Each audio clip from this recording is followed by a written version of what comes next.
uwo munsi mukuru cyane wa Pasika nodufasha kubyabona by'izuka rya Yesu Kristo kugira ngo tumaze kumwemera ubuzima bwacu n'ibyo tubayemo bigira insiguro bigira akanovera.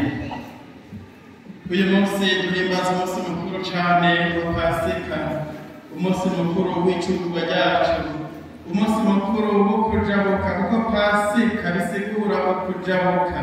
Ikibutsa ya Pasika ya kera yo mu bwuzure bwa mbere, aho abana b'Imana, abana b'Isirayeli bajabuka bava mu gihugu c'ubuja mu Misiri bajabukira mu gihugu c'umwidegemvyo.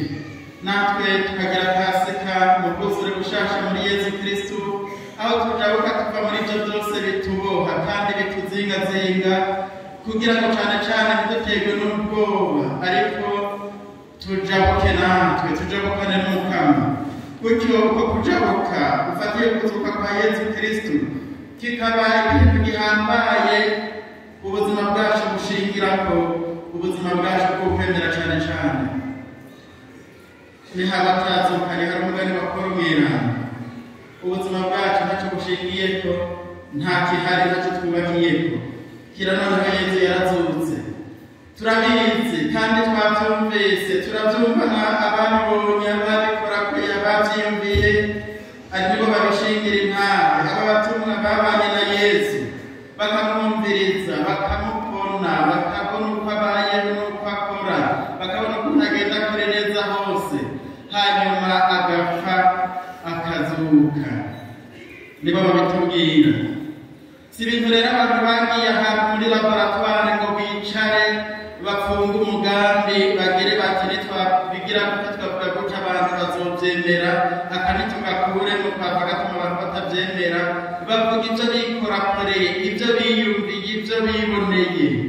Si ibintu abahinga bagiye ahantu ngo babiteraterane hanyuma bavyandike bagire bati ibi ntabwo tubitondetse gutya ntabwo uzoducamo, nta n'uzoducisha mw'ijisho.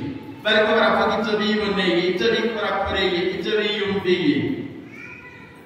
Erega ushima ari ivyo bikorakoreye kandi ari ivyo biyumviye, nivyo umuntu nka Petero yarafise mbere ukwemera rimwe rimwe kuguyaguya, rimwe akabihusha yitanganije imbere, ikindi gihe nawe akabihushura akabigwako.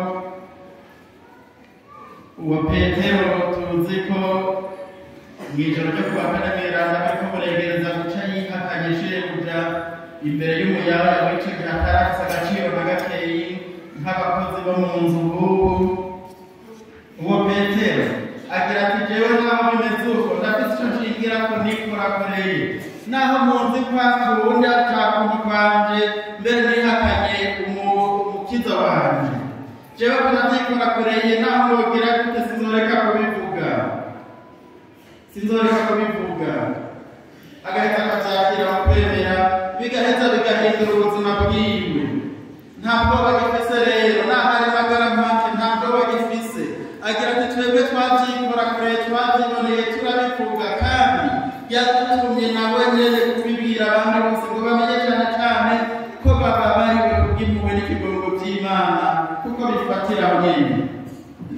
Erega abavukanyi, ekleziya mu gitondo ca Pasika si ekleziya ihambaye ikomeye, ifise inguvu ihambaye, ifise ukwemera gukomeye. Ni ekleziya y'udukenyezi dukeyi tuzinduka mu gitondo tukagenda kuraba imva, mbere utwo dukenyezi tugasanga ibintu bimeze uko batari bavyiteze, bagasanga ngo abantu babuze iyo bamushize, abantu b'abagore mu gitondo ca kare, abandi batinya batuma ngo bari bayugaraye tuzirikana muri iyi minsi. Mugabo utwo tugore ndabivuge gutyo ko twuvuga umugore si ukutabaha icubahiro. Utwo nitwo tuzinduka mu gitondo kuraba ukuntu ibintu bimeze, bagasanga ntibimeze uko bari bavyiteze.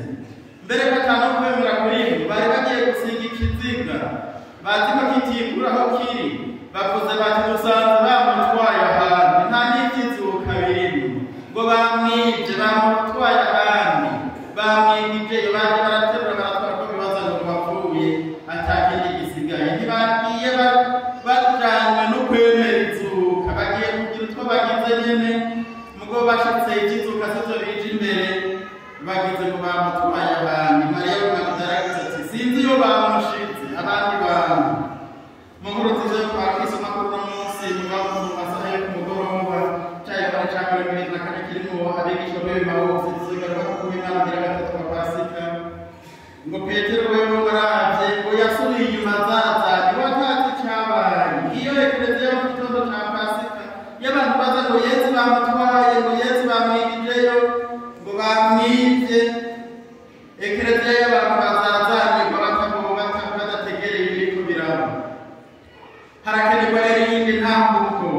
Harakenerwa iyindi ntambuko nk'iya Yohana Mweranda araba ntahereze mu kuraba gusa ngo azazanirwe akemera ibyo Umukama yari yaravuze.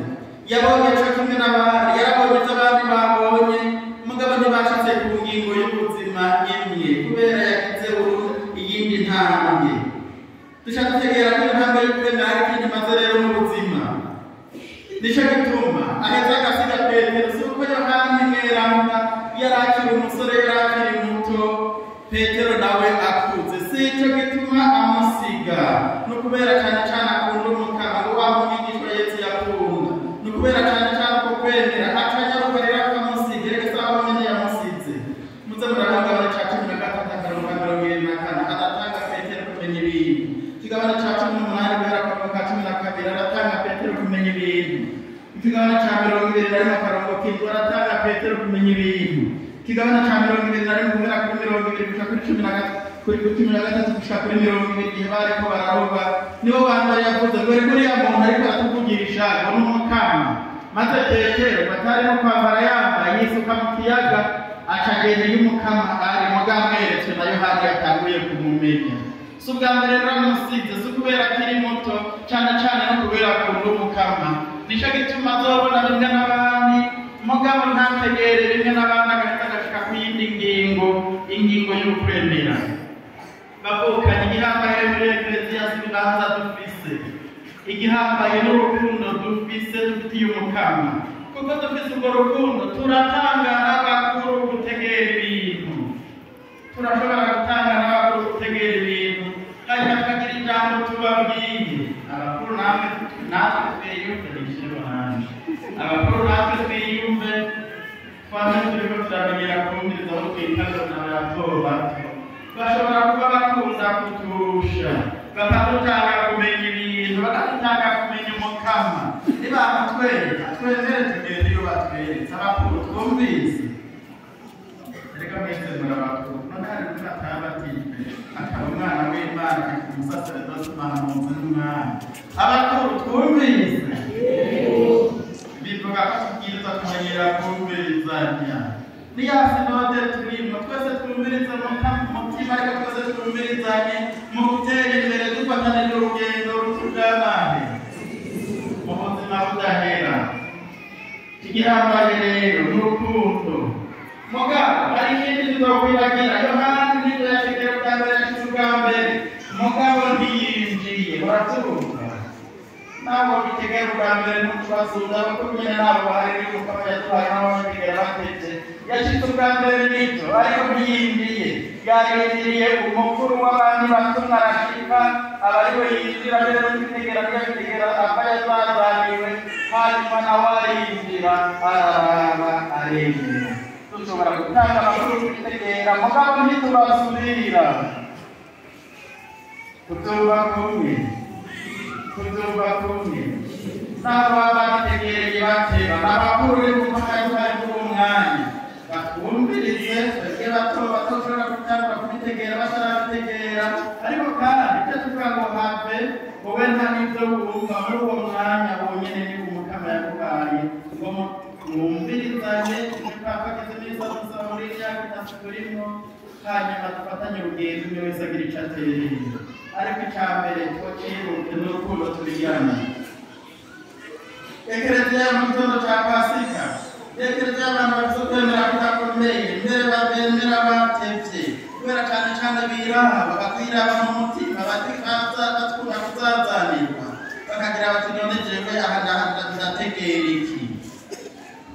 Si ekleziya rero ya Petero yayihakanye Umukama gusa, imbere y'umuyaya w'ico gihe. Sekretia y'Imana y'ico gihe yitwa Maria Magdala, umwe yakuru mu mashetani atari make. Bakaba yategetse n'abo bari batuvuga ku mpamvu yiwe. Sekretia y'abantu cyane cyane barira bagira bati hari icyo ntari kudategera mukama ntiwumfasha. Bari bakamuca bategera bagaheza bakifata ku ntama bagaheza bakatuma abamarayika kigenda babwira ijambo nibakunda bazazanirwa. Sekretia y'abantu y'abantu rero bagira bati tuzi mukama bamushize. Sekretia y'abantu bemera ko mukama yigishiriza aciye ku buryo nashaje gushako naho bari batobato.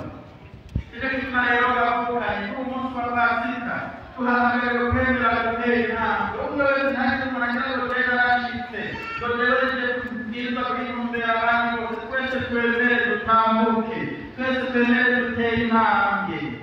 Kandi umwe wese afise ahaba n'ahamwiza gushika ntawurutura, twese turiko turavuka, ntawuvuga n'ubwo aca yuzura ingobyi, twese turiko twemere turavuka. Iyo mu bihugu vya Buraya kuri bene uwo munsi wa Pasika abakirisu baraza guhezagiza amagi y'inkoko canke ibindi bikoko biguruka, bagaheza bakayahana kw'amakado bakaza barayarya. Hari n'abaca bakora amagi yo mu mashokora, mugabo bose bagira bati n'amagi kubera bagira bati kw'Ipasika turavukira ubundi buzima. Gabundi twegera kuvugana ku munsi w'Imana wa mbere w'ikarema, tuvuga iminsi 40, tuvuga ko 40 bisigura igihe gikwiye kugira ngo umuntu avukire ubuzima bushasha. Iminsi 40 ishobora kuba na zandwi za 40 twamaze mu mbanyi kwa bama, uko umwe wese muri twegere twavutse twavutse mu ndwi igira 40. Muraharura murabe muzosanga ari uko bimeze. Bagaheza rero bagatora amagi ay'aya mashokora canke ay'inkoko canke ay'imbata bakayahanahana, mugabo ngo bibuke cyane cyane ko bariko baravuka kandi boza baravuka. Iyo ekleziya turimwo muri urwo rugendo ntitugira ubwoba, dushobora kuba turiko turagenda bugihwibiriye. Maria wa Magdala ngo yazindutse bugihwibiriye. Ubu hwibiriye si uko hakiri mu masaha 10 y'ijoro canke saa 9 y'ijoro canke saa 11, si ivyo bivuga. Burahwibiriye cyane cyane kuko yagize ubwoba, kuko cyane cyane uwo agiye kuraba ziko yahejeje nabi, yahereje ku musaraba akibaza ngo vyahereye aho. Ni naco gituma hashikiragira ngo bamutwaye bamwivye.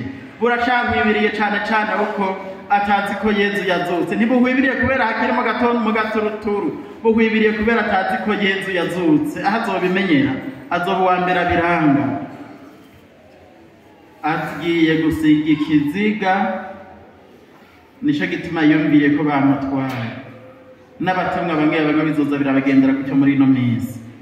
Duhamagarirwe rero twese kwemera kuza mu muco w'izuka. Ntibugume buhwibiriye ngo Yezu yahejeje nabi, ntibugume buhwibiriye ngo twarihakanye umukama, ntibugume buhwibiriye ngo twame tuzazaniwe. Tumenye ko izuka rya Yezu ariryo ritanga insiguro y'ubuzima, maze tukava mu mwijima tukaja mu muco, tugashobora twese gufatana amaboko tugaheza tugatambuka twese tugana Pasika yo muri Yerusalemu yo mwijuru. Twamaterewe turahimbariza ngaha tugira dutewe mukama, turemeza gupfa kwawe kandi tugashemeza izuka ryawe, bikaduha kurindira rero neza igihe uzogarukira, tuzi kutahereje ku musaraba wapfuye ukazuka. Turahamagariwe rero gutera intambwe twese, cyane cyane gutera n'intambwe no kwivako, kandi tuzi ko iyo tugiye atarigiwe habona. Kuko rero duheze dutsinda ubwoba bwacu, duheze dutsinda gukekeranya no kuzazanirwa, duheze ntituzingwe n'ibicu byo tuzingazinze, cyane cyane amagara make yacu. Kuko Petero yabitubwiye ati muri iryo zuka uwo Yezu yapfuye akazuka niwe tuje kwigisha ngo abantu bose bamenye ko bababariwe kandi babarirwa muri we, bemeye gutera iyo ntambwe y'ukwemera. Nuko rero tuzoshobora rero kwama rero dukirurukije umutima tuwerekeza ku mukama. Igihe cyose tugomba tugira amabanga ahambaye. Umusaseredoti agira ati kirurutse umutima tuwerekeze ku Mukama yapfuye akazuka. Ntituzingwe rero n'ivyotuma tugenda turaba hasi gusa, nimuze tudegaje turaba tukirurutse umutima tunamura amaso. Erega nuko nyene bibwirizwa kumera. Uburaho ubone nazo bw'Imana ngo n'umuntu agenda ahagaze, umuntu adegaje adatinya, kuko muri iryo zuka rya Yesu ubuzima bushasha burashoboka. Natwe twarabaye nk'aba Mariya w'i Magdala, natwe twarabaye nk'aba Petero, natwe twarabaye nk'abatumwa basanzaye, natwe twarabaye naho umwe wese atondeka ibyiwe. Hari abo dufise byinshi, abandi bafise bike, mugongera ntawuzi na tubiri. Tuzoshobora rero kurondera ibyiza by'ijuru ko twazutse kumwe na Kristo. Niturondere ibyiza by'ijuru aho Kristo avyagiye uburyo bwa Data. Twame turiko turamenya kandi tumenyeshe yuko mu izuka rya Yesu twagiriwe imbabazi, dushobore kuronka insiguro y'ubuzima bwacu. Ngiyo Pasika ndiko ndabipfuriza, nanje nifuza ko munyipfuriza Pasika y'abantu bashaka kujabuka, Pasika y'abantu bashaka gutambuka bari kumwe n'abandi, bumvirizanya bongera bumviriza mutima, Pasika y'abantu badategwa n'ubwoba, Pasika y'abantu badacibwa inkokora n'ivyo babayemo, Pasika y'abantu batemera ko buguma bukuyibiriye kubera batazi ko Kristo Yesu yazutse, Pasika y'abantu bashaka kujabuka koko bava mu buzima turimo kenshi kubokubana vyinshi, baja mu buzima bw'umwidegemvyo w'abana b'Imana, barondera ibyiza vy'ijuru n'aho bari ngaha kw'isi, bakama bariko barakirutsa umutima bawerekeza ku Mukama. Ngiyo Pasika nje kubipfuriza, nanje ngira murayinyipfuriza. Pasika nziza, Pasika yo kujabuka. Tugire Kristo.